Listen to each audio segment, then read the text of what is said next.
Hi, I'm Haley. Welcome to my channel. Welcome back if you're returning. Welcome if you're new. I have recently in recent years tried to start doing read-along videos because I really enjoy watching other people's read-along videos, and so I wanted to do some of my own. Now, I know it's been a really long time since the last time I did one of these.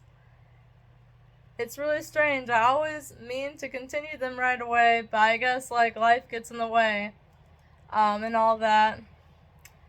It sucks when that happens. But I would really love to try and to start doing these more because I really love reading. And I really enjoy doing these for those who also love reading but love to, sit back and relax and listen to somebody read to them. And I would love to provide that for somebody. Let's see.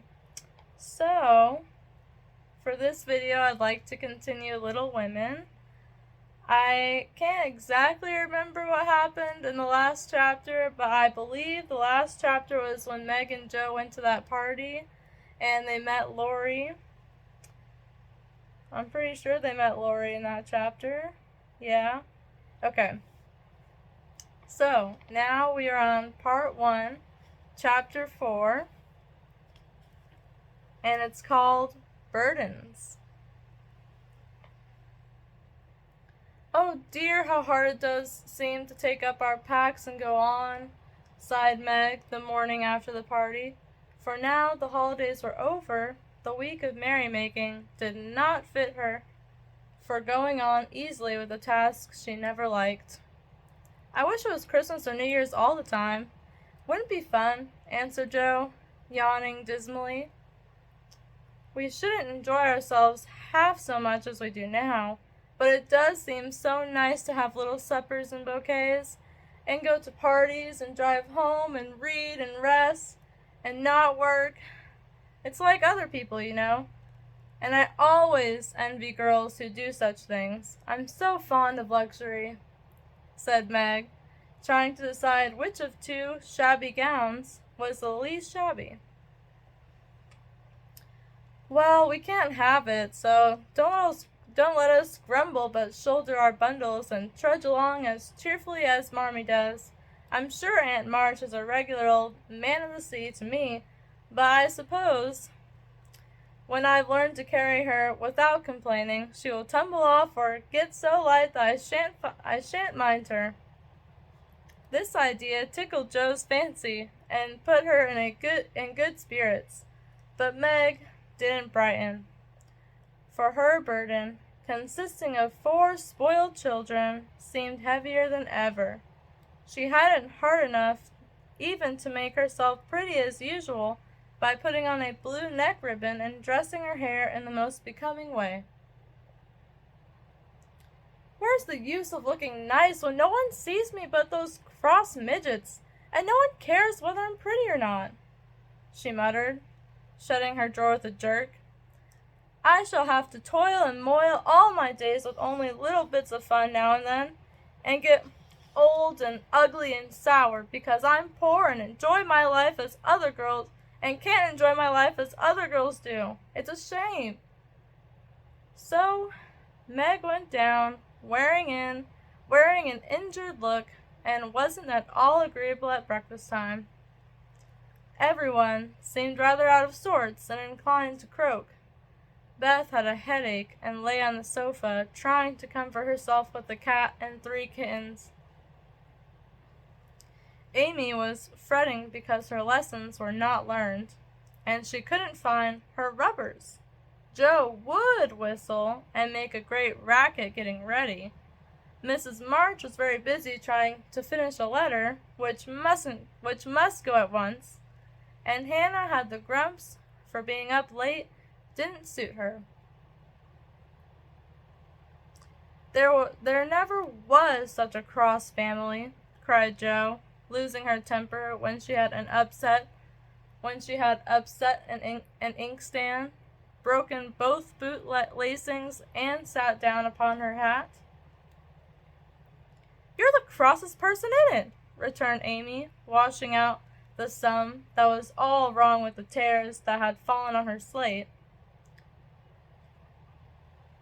"Beth, if you don't keep those horrid cats down cellar, I'll have them drowned," exclaimed Meg angrily, as she tried to get rid of the kitten, which had scrambled up her back and stuck like a bird just out of reach. Joe laughed. Meg scolded. Beth implored, and Amy wailed because she couldn't remember how much times 12 was. How much 9 times 12 was. Oh, that is so relatable.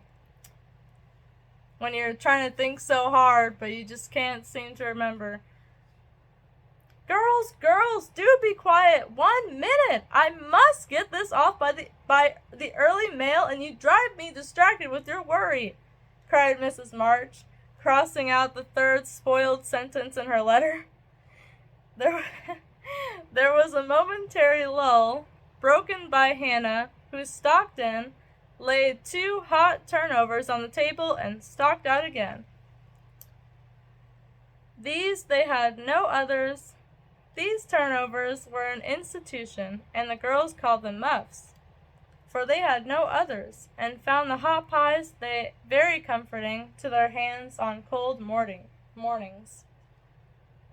Hannah never forgot to make them, no matter how busy or grumpy she might be, for the walk was long and bleak.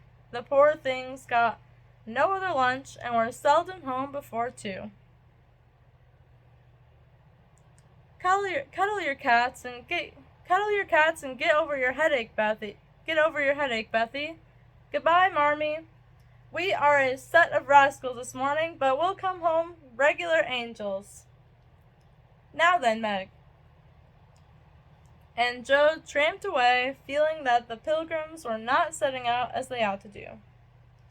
They always looked back before turning the corner, for their mother was always at the window to nod and smile, and wave her hand to them.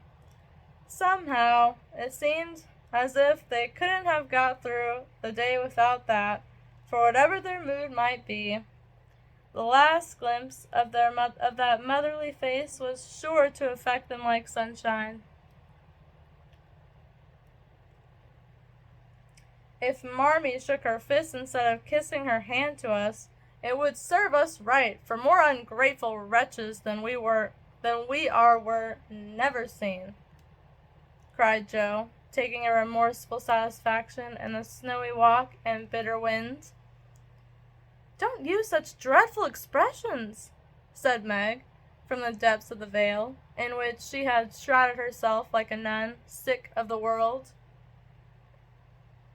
"I like good strong words that mean something," replied Joe, catching her hat as it took a leap off her head, preparatory to flying away altogether. Call yourself any names you like, but I am neither a rascal nor a wretch, and I don't choose to be called so." "You're a blighted being, and decidedly cross today because you can't sit in the lap of luxury all the time. Poor dear, just wait till I make my fortune, and you shall revel in carriages and ice cream and high-heeled slippers and posies and red-headed boys to dance with." "How ridiculous you are, Joe!"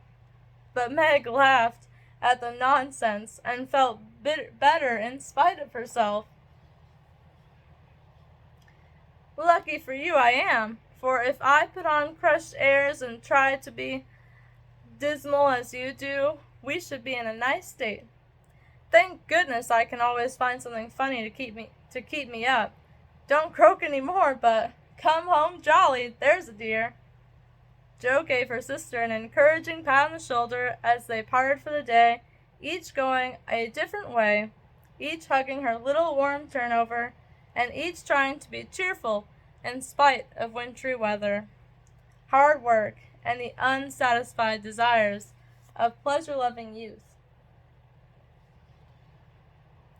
When Mr. March lost his property in trying to help an unfortunate friend, The two oldest girls begged to be allowed to do something toward their own support at least, believing that they could not begin too early to cultivate energy, industry, and independence. Their parents consented, and both fell to work with a hearty good will which, in spite of all obstacles, is sure to succeed at last. Margaret found a place as nursery governess and felt rich with her small salary. As she said, she was fond of luxury, and her chief trouble was poverty. She found it harder to bear than the others because she could remember a time when home was beautiful, life full of ease and pleasure, and want of any kind unknown. She tried not to be envious or discontented, but it was very natural that the young girl should long for pretty things, gay friends, happy friends in this case, as it was written in this time period, accomplishments, and a happy life. At the King's, she daily saw all she wanted, for the children's older sisters were just out, and Meg caught frequent glimpses of dainty ball dresses and bouquets, heard lively gossip about theaters, concerts, sleighing parties, and merrymakings of all kinds, and saw money lavished on trifles which would have been so precious to her. Poor Meg seldom complained, but a sense of injustice made her feel bitter toward everyone sometimes, for she had not yet learned to know how rich she was in the blessings which alone can make life happy. Jo happened to suit Aunt March, who was lame and needed an active person to wait upon her. The childless old lady had offered to adopt one of the girls when the troubles came, and was much offended because her offer was declined. Other friends told the Marches that they had lost all chance of being remembered in the rich old lady's will, but the unworldly Marches only said, "We can't give up our girls for a dozen fortunes. Rich or poor, we will keep together and be happy in one another." That's sweet. The old lady wouldn't speak to them for a time, but happening to meet Jo at a friend's, something in her comical face and blunt manners struck the old lady's fancy, and she proposed to take her for a companion. This did not suit Jo at all, but she accepted the place, since nothing better appeared, and, to everyone's surprise, got on remarkably well with her irascible relative. There was an occasional tempest, and once Jo had marched home, declaring she couldn't bear it any longer, but Aunt March always cleared up quickly, and sent for her back again with such urgency that she could not refuse, for in her heart she rather liked the peppery old lady. I suspect that the real attraction was a large library of fine books, which was left to dust and spiders since Uncle March died. Jo remembered the kind old gentleman who used to let her build railroads and bridges with his big dictionaries, tell her stories about the queer pictures, in this case, and written in this time period, would be odd pictures, in his Latin books, and buy her cards of gingerbread whenever he met her in the street. The dim, dusty room, with the busts staring down from the tall bookcases, the cozy chairs, the globes, and best of all, the wilderness of books in which she could wander where she liked, made the library a region of bliss to her. The moment Aunt March took her nap or was busy with company, Jo hurried to this quiet place, and curling herself up in the easy chair, devoured poetry, romance, history, travels, and pictures, like a regular bookworm. But, like all happiness, it did not last long, for as sure as she had just reached the heart of the story, the sweetest verse of the song, or the most perilous adventure of the traveler, a shrill voice called, "Josephine! Josephine!" And she had to leave her paradise to wind yarn,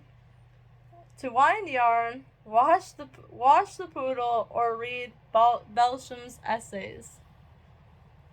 By the hour together.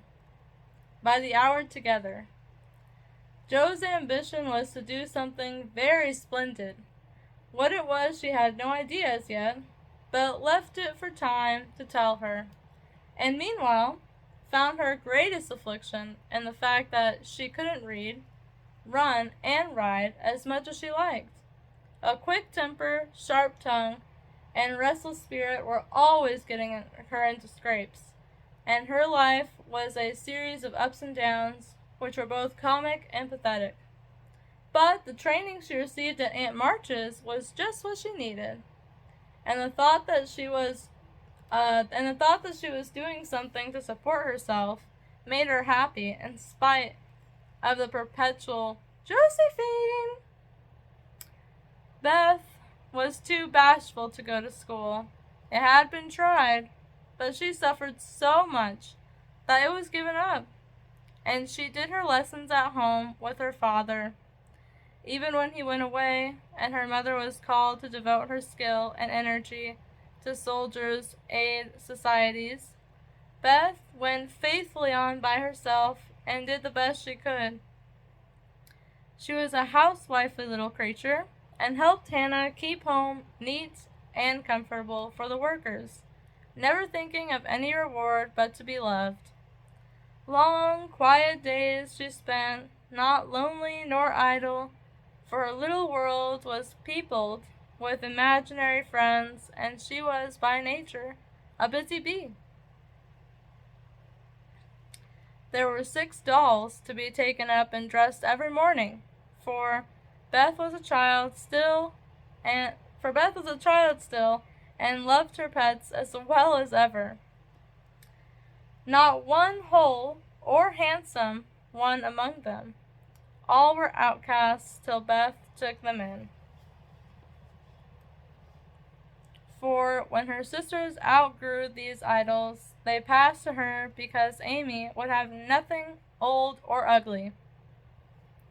Beth cherished them all the more tenderly for that very reason, and set up a hospital for infirm dolls. No pins were ever stuck into their cotton vitals, no harsh words or blows were ever given them, no neglect ever saddened the heart of the most repulsive, but all were fed and clothed, nursed and caressed with an affection which never failed. One forlorn fragment of dollanity had belonged to Jo, and having led a tempestuous life, was left a wreck in the rag bag from which dreary poorhouse it was rescued by Beth and taken to her refuge. Having no top to its head, she tied on a neat little cap, and as both arms and legs were gone, she hid these deficiencies by folding it in a blanket and devoting her best bed to this chronic invalid. If anyone had known the care lavished on that dolly, I think it would have touched their hearts even while they laughed. She brought it bits of bouquets. She read to it, took it out to breathe the air, hidden under her coat. She sang it lullabies, and never went to bed without kissing its dirty face and whispering tenderly, "I hope you'll have a good night, my poor dear." Beth had her troubles as well as the others, and not being an angel, but a very human little girl. She often wept a little weep, as Joe said, because she couldn't take music lessons and have a fine piano. She loved music so dearly, tried so hard to learn, and practiced away so patiently at the jingling old instrument that it did seem, if someone, not to hint Aunt March, ought to help her. As if someone ought to help her, not to hint Aunt March. Nobody did, however, and nobody saw Beth wipe the tears off the yellow keys that wouldn't keep in tune when she was all alone. She sang like a little lark about her work, never was too tired to play for Marmee and the girls, and day after day said hopefully to herself, "I know I'll get my music sometime if I'm good." There are many Beths in the world, shy and quiet, sitting in corners till needed, and living for others so cheerfully that no one sees the sacrifices till the little cricket on the hearth stops chirping, and the sweet, sunshiny presence vanishes, leaving silence and shadow behind. If anybody had asked Amy what the greatest trial of her life was, she would have answered at once, "My nose." When she was a baby, Joe had accidentally dropped her into the coal hod, and Amy insisted that the fall had ruined her nose forever. It was not big nor red, like poor Petria's. It was only rather flat, and all the pinching in the world could not give it an aristocratic point. No one minded it, but of a Grecian nose. No one minded it but herself, and it was doing its best to grow, but Amy felt deeply the want of a Grecian nose, and drew whole sheets of handsome ones to console herself. Little Raphael, as her sisters called her, had a decided talent for drawing, and was never so happy as when copying flowers, designing fairies, or illustrating stories with queer, or odd, specimens, odd in this case, specimens of art. Her teachers complained that instead of doing her sums, she covered her slate with animals. The blank pages of her atlas were used to copy maps on, and caricatures of the most ludicrous description came fluttering out of all her books at unlucky moments. She got through her lessons as well as she could, and managed to escape reprimands by being a model of deportment.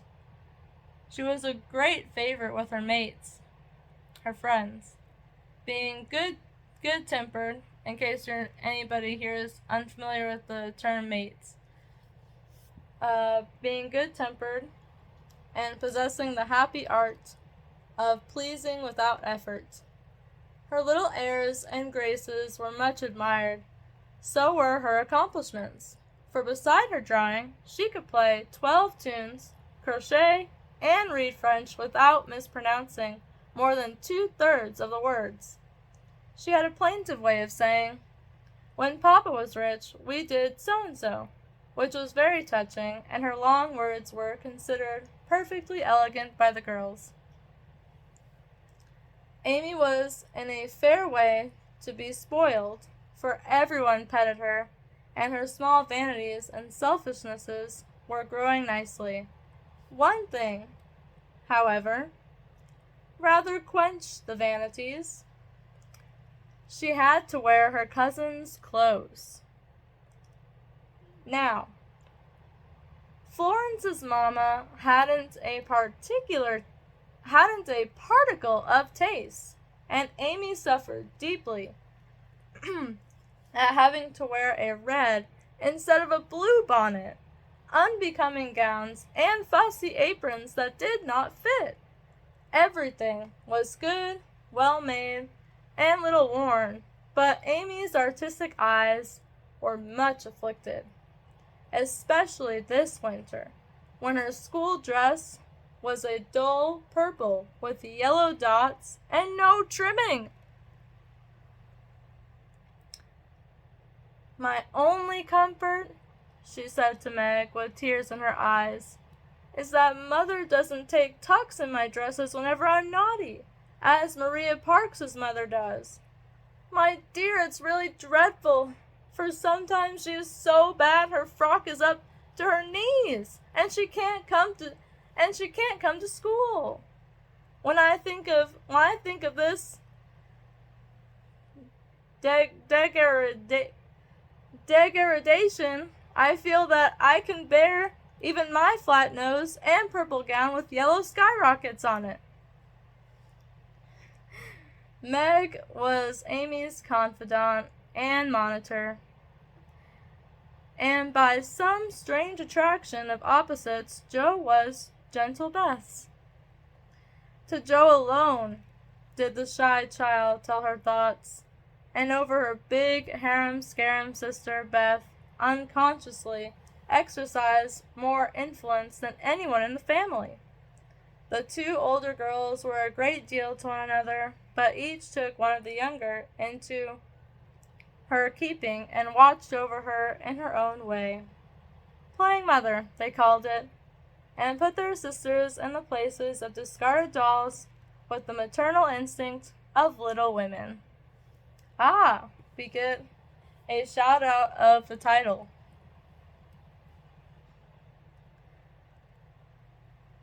Has anybody got anything to tell? It's been such a dismal day. I'm really dying for some amusement," said Meg, as they sat sewing together that evening.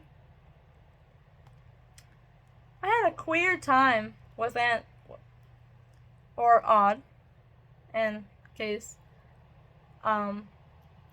of this time period. I had a queer time with Aunt today, and as I got the best of it, I'll tell you about it," began Jo, who dearly loved to tell stories. "I was reading that everlasting Belsham and droning away, as I always do, for Aunt soon drops off, and then I take out some nice book and read like fury till she wakes up. I actually made myself sleepy, and before she began to nod, I gave such a gape that she asked me what I meant by opening my mouth wide enough to take the whole book in at once. I wish I could, and be done with it," said I, trying not to be saucy. Then she gave me a long lecture on my sins and told me to sit and think them over while she just lost herself for a moment.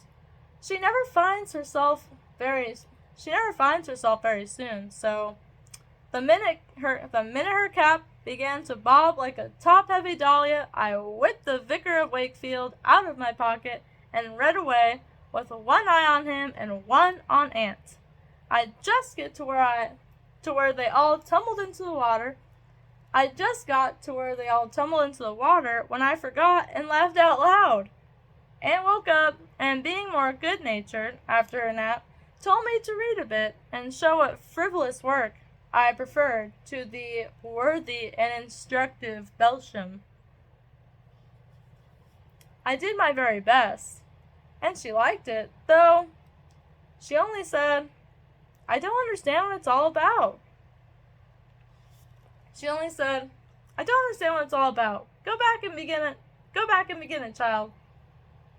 Back I went, and made the primroses as interesting as ever I could. Once I was wicked enough to stop in a thrilling place, and say meekly, "I'm afraid it tires you, ma'am. Shan't I stop now?" She caught up her knitting, which had dropped out of her hands, gave me a sharp look through her specs, and said, in her short way, "Finish the chapter, and don't be impertinent, miss." Did she own she liked it? Asked Meg. Oh, bless you, no. But she let old Belsham rest, and when I ran back after my gloves this afternoon, there she was, so hard at the vicar that she didn't hear me laugh as I danced a jig in the hall because of the good time coming. What a pleasant life she might have if she only chose. I don't envy her much, in spite of her money, for after all, rich people have about as many worries as poor ones, I think, added Joe. That reminds me, said Meg, that I've got something to tell. It isn't funny, like Joe's story, but I thought about it a good deal as I came home. At the King's today, I found everybody in a flurry, and one of the children said that her oldest brother had done something dreadful, and Papa had sent him away. I heard Mrs. King crying, and Mr. King talking very loud, and Grace and Ellen turned away their faces when they passed me so I shouldn't see how red their eyes were. I didn't ask any questions, of course, but I felt so sorry for them, and was rather glad I hadn't any wild brothers to do wicked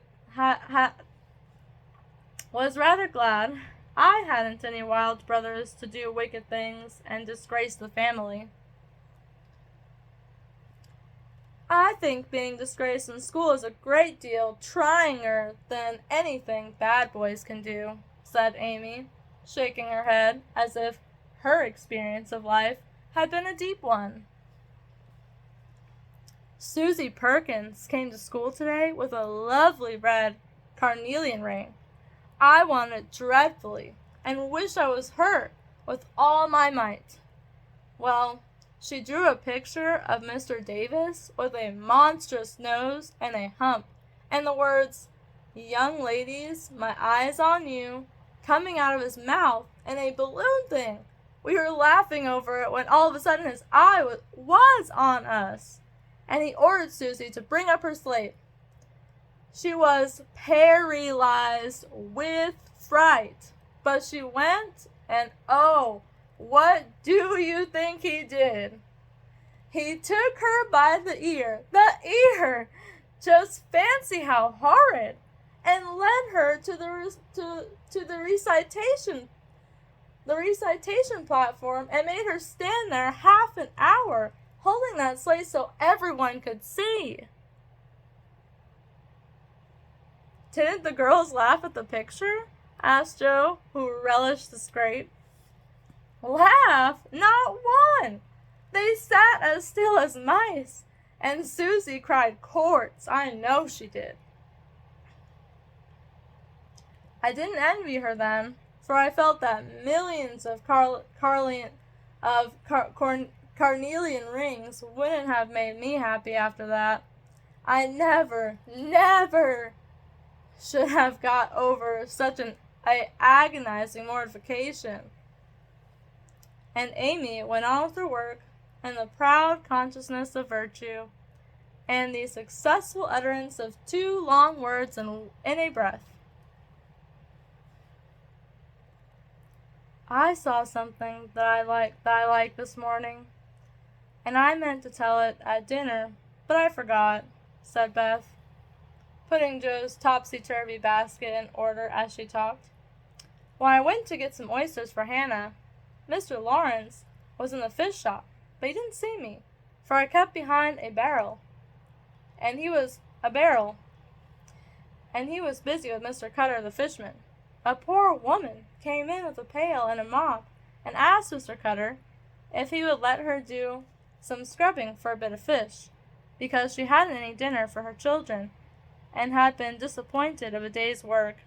Mr. Cutter was in a hurry and said, no, rather crossly, as she was going away, looking hungry and sorry, when Mr. Lawrence hooked up a big fish with the crooked end of his cane and held it out to her. She was so glad and surprised she took it right in her arms, thanked him over and over. He told her to go along and cook it, and she hurried off so happy. Wasn't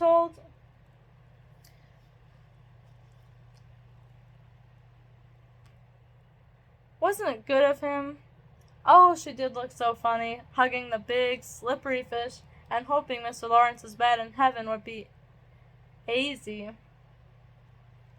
When they had laughed at Beth's story, they asked their mother for one, and after a moment's thought, she said soberly, "As I sat cutting out blue flannel jackets today at the rooms, I felt very anxious about Father, and thought how lonely and helpless we should be if anything happened to him.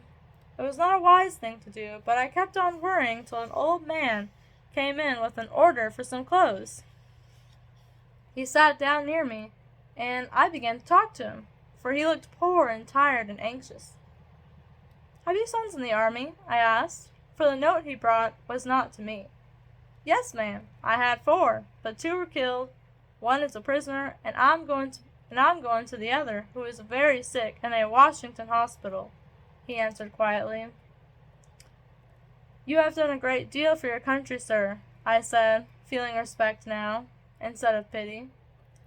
'Not a mite more than I ought, ma'am. I'd go myself, if I was any use.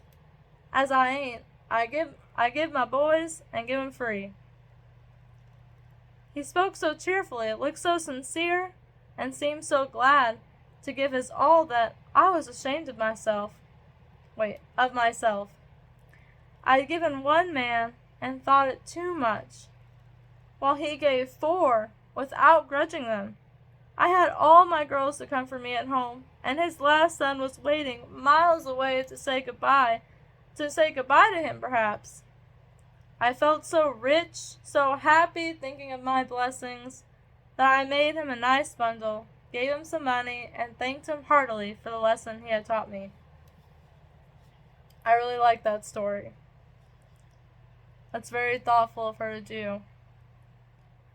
"Tell another story, Mother. One of the moral to it like this. I like to think about them afterward, if they are real and not too preachy," said Joe, after a minute's silence. Mrs. March smiled, and began at once, for she had told stories to this little audience for many years, and knew how to please them. Once upon a time, there were 4 girls who had enough to eat and drink and wear, a good many comforts and pleasures, kind friends and parents who loved them dearly, and yet they were not contented. Here the listeners stole sly looks at one another and began to sew diligently. These girls were anxious to be good, and made many excellent resolutions, but they did not keep them very well, and were quite forgetting how much they already had, and how many pleasant things they actually could do. So they asked an old woman what spell they could use to make them happy, and she said, "When you feel discontented, think over your blessings and be grateful." Here Joe looked up quickly, as if about to speak, but changed her mind, seeing that the story was not done yet. Being sensible girls, they decided to try her advice, and soon were surprised to see how well off they were. One discovered that money couldn't keep shame and sorrow out of rich people's houses. Another, that, though she was poor, she was a great deal happier with her youth, health, and good spirits than a certain fretful, feeble old lady who couldn't enjoy her comforts. A third, that, disagreeable as it was to help to get dinner, it was harder still to have to go begging for it. And the fourth, that even carnelian rings were not so valuable as good behavior. So they agreed to stop complaining, to enjoy the blessings already possessed, and try to deserve them, lest they should be taken away entirely, instead of increased. And I believe they were never disappointed or sorry that they took the old woman's advice. "Now, Marmee, that is very cunning of you, to turn our own stories against us, and give us a sermon instead of a romance," cried Meg. "I like that kind of sermon. It's a sort Father used to tell us," said Beth thoughtfully. putting the needle straight on Joe's cushion. I don't complain near as much as the others do, and I shall be more careful than ever now, for I've had warning from Susie's downfall, said Amy morally. We needed that lesson, and we won't forget it. If we do, you just say to us, as old Chloe did and Uncle Tom, Dingo, your Marcy's, chillin'? Dingo, your Marcy's, added Joe, who could not, for the life of her, help getting a morsel of fun out of the little sermon, though she took it to heart as much as any of them.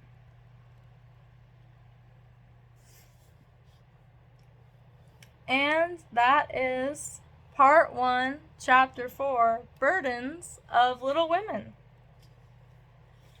I really liked that chapter a lot.